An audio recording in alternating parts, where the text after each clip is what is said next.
Benzema, Lacazette, Fekir ou encore Cherki, l'Olympique Lyonnais a l'habitude de nous offrir des pépites. Et la dernière en date, c'est Bradley Barcola. S'il a déjà fait ses preuves sur les pelouses de Ligue 1 avec près de 1500 minutes jouées cette saison, l'Euro U21 avec les Bleuets n'a fait que confirmer la hype. Donc voici les 4 choses à savoir sur le nouveau crack de l'OL. Et si tu veux tout savoir sur ton sport préféré, n'oublie pas de t'abonner à Coq Football. La première chose qui frappe dans le jeu de Barcola, c'est son explosivité. Du haut de ses 1m92, sa capacité d'accélération permet à son équipe d'étirer le bloc. Que ce soit avec ou sans ballon, le jeune Lyonnais représente une menace. Surtout que sa qualité d'appel est excellente. Il arrive souvent à recevoir le ballon dans des zones très dangereuses. Et pour preuve, il fait partie des 1% des ailiers de Ligue 1 à avoir touché le plus de ballons dans la surface de réparation adverse. Des aptitudes qui lui permettent d'avoir de très bonnes statistiques, particulièrement lorsqu'on les analyse par minutes jouées. Barcola, c'est un but ou une passe décisive toutes les 110 minutes en 2022-2023. Au début mis à l'écart par Laurent Blanc, il a su devenir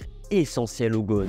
Car en plus d'être un détonateur, Barcola a une excellente vision de jeu. Il est le deuxième joueur de Ligue 1 à réussir le plus de passes en retrait dans la surface adverse. Des passes clés qui mettent souvent ses coéquipiers dans les meilleures dispositions. Notamment son capitaine, Alexandre Lacazette, à qui l'ailier a offert 7 de ses 8 passes décisives en Ligue 1. Et s'il est très à l'aise pour trouver ses partenaires au sol, Barcola doit tout de même progresser sur les passes aériennes. Bon, le Lyonnais peut parfois paraître nonchalant de par son langage corporel et sa taille, mais sa dépense énergétique prouve le contraire. Et surtout dans le pressing, facteur essentiel de l'Olympique Lyonnais de Laurent Blanc. Avec 19 interceptions, 56 tacles tentés et 29 passes contrées, il est très impliqué dans un facteur où les ailiers sont souvent moins engagés. Pour finir, il faut bien parler de ses défauts. Les 2 points sur lesquels le joueur doit s'améliorer sont sa finition et son pied gauche. Si l'ailier a fait des merveilles à Lyon cette saison, son entraîneur Laurent Blanc regrette parfois son manque d'instinct de tueur. Avec 5 buts marqués en Ligue 1, Barcola aurait peut-être pu doubler son compteur avec